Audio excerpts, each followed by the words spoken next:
नमस्कार, welcome to my channel. मैं हूँ मनीषा। दोस्तों, आज की वीडियो में हम जानेंगे कि माता महालक्ष्मी की पूजा दूसरे दिन कैसे करनी है। यानी कि जैसे प्रथम दिन आपने कलश स्थापित कर लिया, चौकी लगा ली, माता रानी को आसन दे दिया, गौरी गणेश की पूजा की विधिवत तरीके से आपने पूजा करी है।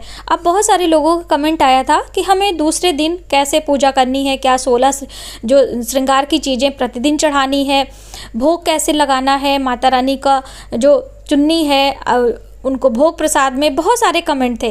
तो ये वीडियो में आपको जानकारी होगी कि प्रतिदिन सूक्ष्म विधि से पूजा हमें कैसे करनी है। तो ये देखिए, आप देख सकते हैं चौकी इसी तरह से आपकी प्रतिदिन यहीं पर होनी है। पूजा आप इसी तरह करेंगे।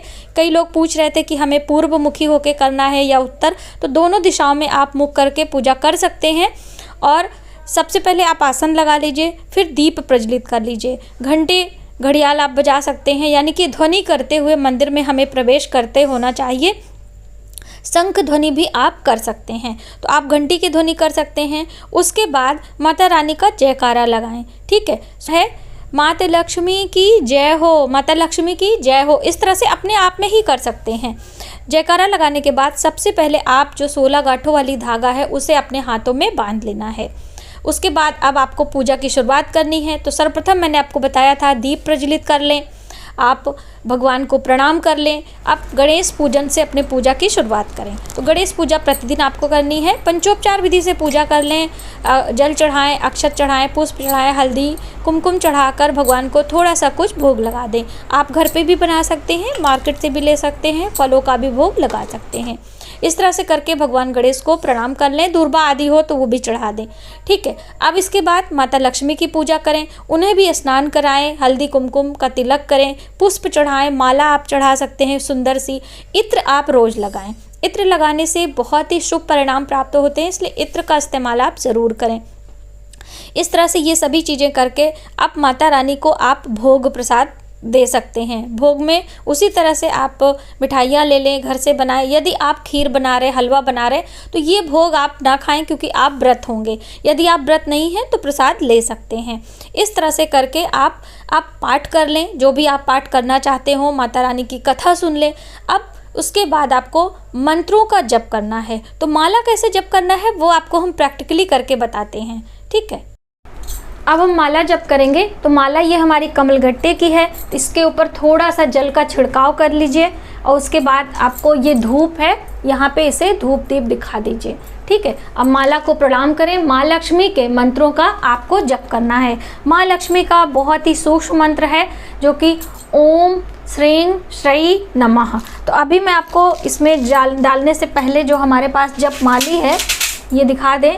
ये जप माली है, इसी में हम रखकर माला जप करते हैं। लेकिन पहले आपको दिखा दें कि कैसे जप करना है। तो ये जो सुमेरु है इसी से शुरुआत करनी, यानी इस सुमेरु को आपको अपनी तरफ रखना है और जो ये मिडिल फिंगर है इसके ऊपर आपको इसे टांग लेना है। और जो ये सुमेरु है आपके तरफ है और सुमेरु के जस्ट बगल जो पहला मनका है उसको अंगूठे से आपको नीचे करते जाना है। तो अभी जैसे मान लीजिए आपने सूक्ष्म मंत्र जो है ओम श्रीं श्री नमः, एक मनके पे आपने हाथ रख के ओम श्रीं श्री नमः किया, फिर मनका नीचे किया, दूसरा मनका आया, उसके ऊपर आपने डाला ओम श्रीं श्री नमः, ओम श्रीं श्री नमः, ओम श्रीं श्री नमः, ओम श्रीं श्री नमः। इस तरह से करते हुए पूरा 108 बारी आप जब कर लेंगे तो लास्ट में आपका जो ये सुमेरु है यहाँ पर आ जाएगा, जैसे ये लास्ट में। तो आपको इसे क्रॉस नहीं करना है, माला को लेके इस तरह से आपको पलट लेना है और सुमेरु को नीचे करके फिर से आपको जपना है। ये माला जप करने की विधि है, तो मैंने सोचा मैं आपको बता दूँ। इस तरह से 108 बारी आप 51 बारी, 2 माला, 3 माला, जितना अधिक से अधिक आप जप कर सकते हो आप कर लें। और फिर आरती आपको करनी होती है और इसके पहले आप हवन भी कर लें। हवन के लिए बहुत सारे लोगों ने पूछा था।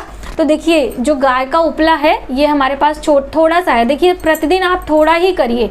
इसे आप अग्नि से प्रज्वलित कर लीजिए या आप अपने जो है आपका गैस चूल्हा है उसके ऊपर आप रख देंगे, ये बिल्कुल अग्नि के रूप में हो जाएगा। और फिर इसमें रखकर, कोई पात्र में रखकर इसके ऊपर थोड़ा सा आप देसी घी डाल लें। थोड़े से कपूर, गुड़ और घी से आप माता महालक्ष्मी नाम से 16 बारी अघियारी कर लें। ठीक है, तो आप ये भी कर सकते हैं। अब इसके बाद आपको आरती करनी है। आरती करने के लिए आपने एक आरती का पात्र लेना है। तो मैं आपको ये दिखाऊं, यहाँ पर ये थोड़ा सा थाली ले लें, उसमें स्वस्तिक बना दें, थोड़े से अक्षत पुष्प रख लें और बीच में आरती का पात्र रख लें। तो मैंने यहाँ पे कपूर की आरती करनी है और आप चाहें तो 5 में घी के दिए रख सकते हैं। तो अभी आरती कपूर की करके हम दिखा रहे हैं, उसके पहले थोड़े से इसमें आपको चावल डाल देने हैं। ये दोस्तों कपूर हमने प्रज्वलित कर लिया है। अब आपको इसमें थोड़ा सा जल घुमाना है इस तरह से। शीतलीकरण इसको कहते हैं कि जिससे अग्नि का ताप देवी को ना लगे, तो इसीलिए शीतलीकरण करते हुए आपको आरती करनी है और भगवान गणेश का ध्यान कर लें बस। बहुत सारे लोगों ने पूछा था कितनी आरती करनी है, तो सिर्फ जिसकी पूजा आपको करनी है उन्हीं की आरती आपको करनी होती है। ओम जय लक्ष्मी माता, मैया जय लक्ष्मी माता, तुमको निश दिन ध्यावत हर विष्णु विधाता, जय लक्ष्मी माता। जब आपकी आरती हो जाए फिर एक बार आपको शीतलीकरण करनी है और फिर माँ को आरती दिखाना है। इस तरह से धीरे धीरे भाव बस माँ को आरती दिखानी है। फिर आपने शीतलीकरण करके स्वयं आरती लेनी है। स्वयं के लिए क्या करना है कि आपको थोड़े से दक्षिणा या फिर आप कुछ मीठा पुष्प कुछ भी डालकर, इसमें मैं यहाँ पर रख कर दिखा रही हूँ आपको, नीचे भोग रख दे रहे हैं जिससे आपको पता चले। ये है, ये आरती हो गई। अब इसमें आपने मान लीजिए दक्षिणा डाला और दोनों हाथों को इस तरह से करते हुए अब अपने मुखमंडल पर आपको अग्नि का ताप महसूस करना है। ये ठीक है, तो इस तरह से आप कर लें। दोस्तों इस तरह से पूजा आपकी संपन्न हो गई। अब इसके बाद आपको क्षमा प्रार्थना मांगनी है। तो क्षमा भी आप देवी माँ से मांग लें, क्योंकि भूल चूक हो जाती है पूजा में। तो आप साधारण तरीके से बोल लें या फिर आप मंत्रों को भी बोल सकते हैं। तो बहुत सारे लोगों ने कहा था मैम मंत्र बोल के बताइएगा, तो ज़रूर हम आपके लिए मंत्र बोलेंगे। दोनों हाथों को जोड़कर समर्पण की भावना से आपको बोलना है। मंत्रहीनम क्रियाहीनम भक्तिहीनम जनार्दनम यत् पूजितम मया देवी परिपूर्ण तदस्तु मे, आवाहनम न जानामि विसर्जनम, पूजा चयो न जानामि क्षमस्व परमेश्वरी, अन्यथा शरणम नास्ति त्वमेव शरणम मम, तस्मात् करुणाम्भयं रक्ष माँ परमेश्वरी। हे माँ परमेश्वरी, जगत जननी, माँ कल्याण करने वाली माँ लक्ष्मी, आप मुझ पे प्रसन्न हों और हमारी पूजा को स्वीकार करें, हमारी गलतियों को क्षमा करें। इस तरह से कह के आपको माँ देवी को प्रणाम करना है। इसके बाद आपको अपने आसन पर जल छिड़ककर इंद्र देवता का ध्यान करना है, जिससे आपके पूजा का पुण्य फल आपको मिले। आसन को उठाना बहुत ज़रूरी है, तो आसन के नीचे आपको 2 बूंद जल डालना है।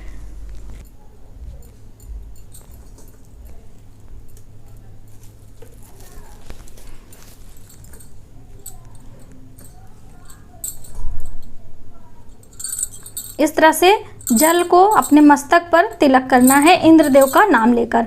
अब आपका पूजा का फल आपको स्वयं को मिलेगा। ये हर पूजा में आपको करना है। तो दोस्तों ये थी बिल्कुल सूक्ष्म और साधारण तरीके से मैंने आपको बताया कि माँ लक्ष्मी की पूजा हमें कैसे करनी है। प्रथम दिन स्थापना वाले दिन इस तरह से आप कर लें और सभी चीज़ों को चढ़ा दें। अब इसके बाद ये जो भोग प्रसाद है पूजा के बाद आपको हटा लेना है और अपने पूरे परिवार में आपको वितरण कर देना है। और जो श्रृंगार की चीज़ें हैं आपको यहीं पर रखे रहने देना है माँ को प्रतिदिन, और दक्षिणा जो भी चीज़ें हैं यहीं पर रखी रहने देनी है। आपको माला फूल प्रतिदिन हटाकर नए माला पुष्प पहनाकर माँ का पूजन करना है। और कई लोगों ने पूछा था कि क्या माँ को रोज श्रृंगार का सामान चढ़ाना है। तो देखिए दोस्तों, आपके सामर्थ्य के ऊपर है। यदि आपकी श्रद्धा है तो एक एक सेट यानी कि पूरा 16 चीज़ें आप हर दिन चढ़ाएं, या फिर अंतिम वाले दिन जिस दिन व्रत का समापन है उस दिन आप 16 चीज़ें सूप में करके चढ़ाएं। मेरे चैनल पर वीडियो है, आप वो देख सकते हैं। प्रतिदिन बस स्नान कराना है, आपको माला फूल चढ़ाना है, माँ को भोग लगाने हैं, मंत्रों के जप करने हैं, पाठ करने हैं, कथा सुन लें। कथा आप हमारे चैनल पर सुन सकते हैं। माता महालक्ष्मी की कथा है, वह सुने, आरती करें, अग्यारी करें। इस तरह से प्रतिदिन आपको 16 दिनों तक सुबह शाम पूजा करनी है। यदि दोनों समय नहीं है तो आप एक समय पूजा कर लें। कहने का अर्थ है कि जितना ज़्यादा से ज़्यादा आप भक्ति भाव से माँ का पूजन करेंगे उतना ही आपके लिए लाभकारी सिद्ध होगा। तो बस आज के वीडियो में इतना ही। यदि हमारी जानकारी आपको थोड़ी सी भी हेल्पफुल लगे तो प्लीज़ हमारी वीडियो को लाइक करें, शेयर करें अपने फैमिली फ्रेंडों में, जिससे आपको भी पुण्य की प्राप्ति हो, वो भी अच्छे तरीके से इस पूजा को संपन्न कर पाएँ। और आप मिलते हैं एक नई जानकारी के साथ नए वीडियो में। तब तक आप अपना ख्याल रखें। जय श्री माता महालक्ष्मी की जय हो।